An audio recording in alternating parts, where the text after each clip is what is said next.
নমস্কার বন্ধুরা, মিতালির ঘরোয়া রান্নাবান্না চ্যানেলে সবাইকে স্বাগত। আজ আমি বানাবো Chinese fried rice. Fried rice নানাভাবেই বানানো যায়, কিন্তু চাইনিজ রেস্টুরেন্টে আমরা ঠিক যে ধরনের চাইনিজ ফ্রাইড রাইস খাই, আজকে আমি সেই রকম চাইনিজ ফ্রাইড রাইসই বাড়িতে বানাবো। দেখুন কিভাবে বানাই।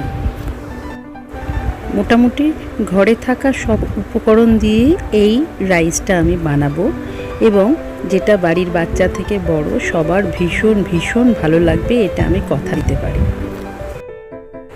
এর জন্য আমি প্রথমে কড়াইয়ে বেশ খানিকটা সাদা তেল গরম করে নিয়েছি। আমি এখানে এগ চিকেন ফ্রাইড রাইস বানাবো, তাই জন্য আমি চিকেনগুলোকে ছোট ছোট টুকরো করে নিয়েছি এবং সেটাকে ম্যারিনেট করেছি 1 চামচ আদা রসুন বাটা দিয়ে এবং দিয়েছি খানিকটা সয়া সস, চিলি সস আর একটু সামান্য কর্নফ্লাওয়ার। সবটা দিয়ে খুব ভালো করে চিকেনটাকে মেখে আমি আধ ঘন্টাটা রেখে দিয়েছিলাম। এখন আমি সেগুলো আলাদা আলাদা করে ভেজে নিচ্ছি ফ্রাইড রাইসে মেশাবো বলে। আর চিকেন ম্যারিনেশনের সময় নুনটা অবশ্যই দেবেন, যেটা আমি আগে বলিনি। এইটা আমার দ্বিতীয়বারের চিকেন ভাজা। প্রথমে আমি বেশ খানিকটা চিকেন ভেজে তুলে রেখেছি। এটা আমার দ্বিতীয় রাউন্ডে চিকেনগুলো ভাজা চলছে। মোটামুটি এপিট ওপিট করে লাল লাল করে চিকেনগুলোকে ভেজে আমি তুলে রাখব।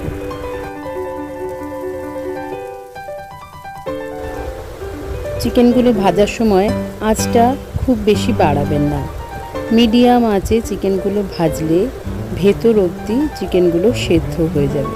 তা না হলে ওপরের কোটিংটা লাল হয়ে পুড়ে যাবে এবং ভেতরগুলো কাঁচা রয়ে যাবে। এরপরে আমি ভাতটা বানাবো। তার জন্য একটা চওড়া ডেকচি নিয়েছি এবং ডেকচির মধ্যে বেশ খানিকটা জল নিয়ে খানিকটা নুন দিয়ে গরম করতে দিয়েছি। জলটা বেশ ভালো মতো গরম হলে এতে দিয়ে দেব আগে থেকে ধুয়ে শুকনো করে রাখা বাসমতি চাল। এই চালটা আমি আধ ঘন্টা আগে ধুয়ে জলটা ঝরিয়ে রেখেছিলাম, তাই চালটা আবার শুকিয়ে ঝরঝরে হয়ে গেছে। ফ্রাইড রাইসের চাল বেশি ফোটানো যাবে না, মোটামুটি 80% পর্যন্ত হলেই নামিয়ে নিতে হবে ভাতটা। তার জন্য নজর রাখতে হবে যাতে ভাতটা বেশি ফুটে না যায়।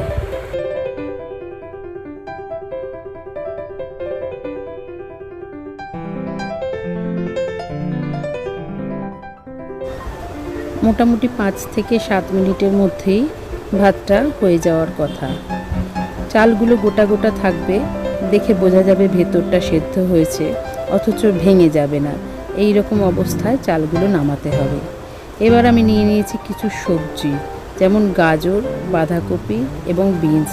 সবটাই আমি ছোট ছোট চৌকো চৌকো করে কুচিয়ে নিয়েছি এবং ক্যাপসিকাম আর পেঁয়াজ নিয়েছি, সেগুলোকেও আমি ছোট ছোট ডাইস করে নিয়েছি। এবার কড়াইয়ে দেব বেশ খানিকটা সাদা তেল, গরম হলে দেব পেঁয়াজ এবং ক্যাপসিকাম। এখানে আমি 1 প্লেট মতো রাইস হবে সেই পরিমাণ চালই ভাজবো। দেখবেন রেস্টুরেন্টে সমস্ত রেডি করা থাকে, যখন অর্ডার আসে তখন সেই পরিমাণটুকুই ভাজা হয়। এইবার দিয়ে দিলাম গাজর এবং বিনস।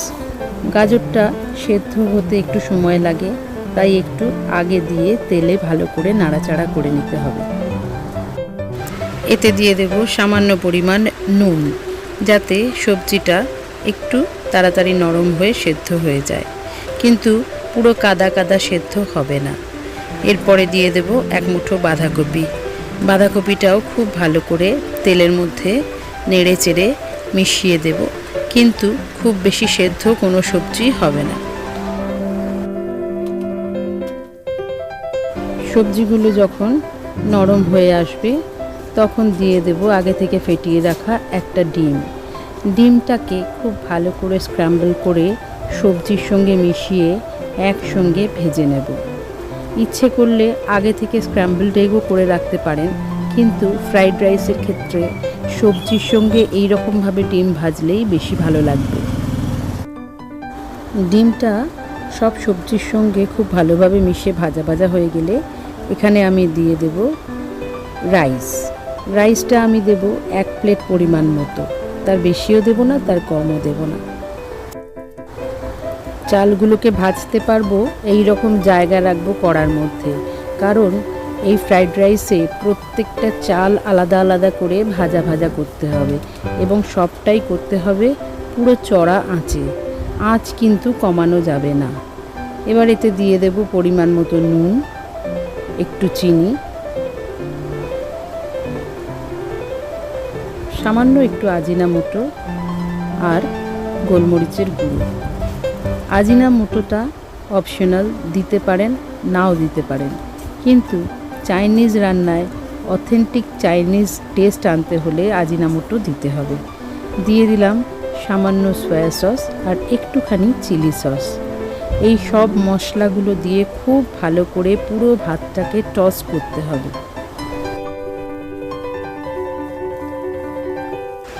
প্রত্যেকটা মশলা এবং সস যাতে প্রত্যেকটা ভাতের গায়ে লাগে সেটা খুব ভালো করে নজর রাখতে হবে এবং ক্রমাগত নাড়াচাড়া করে ভাতগুলো ওপর নিচ করতে হবে, যাতে তেলের সঙ্গে ভাতগুলো নাড়াচাড়া হয়ে ভাজা ভাজা হয়ে যায়।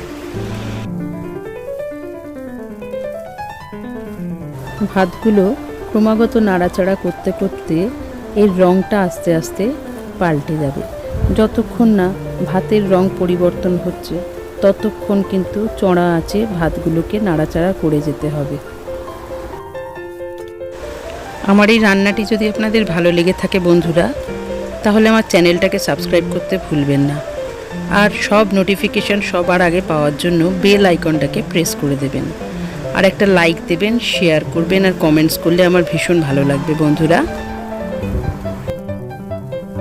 দেখুন ক্রমাগত নাড়াচাড়া করতে করতে ভাতের রঙটা কীরকম পরিবর্তন হয়েছে। এইবারে দিয়ে দেব ওপর থেকে আগে থেকে ভেজে রাখা চিকেনের টুকরোগুলো। আমি টুকরোগুলোকে ছোট ছোট করে ছিঁড়ে ছিঁড়ে নিয়েছি। খুব ভালোভাবে চিকেনের টুকরোগুলো ভাতটার মধ্যে মিশিয়ে দিতে হবে। এরপরে ওপর থেকে দিয়ে দেব কিছুটা পেঁয়াজ পাতা বা স্প্রিং অনিয়ন। এটা আমি ভালো করে ধুয়ে কুচিয়ে নিয়েছি।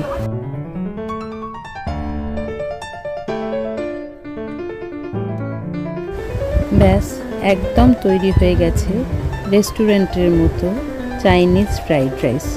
ঘরেই যদি রেস্টুরেন্টের মতো ফ্রাইড রাইস পাওয়া যায় তাহলে কেন অযথা রেস্টুরেন্টের জন্য খরচা করব বলুন তো।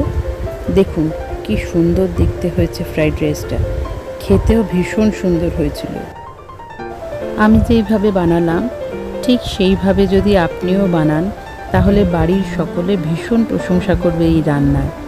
আর সঙ্গে যদি থাকে বাড়িতে বানানো চিলি চিকেন, তাহলে তো কোনো কথাই হবে না, একদম জমে যাবে লাঞ্চ বা ডিনার।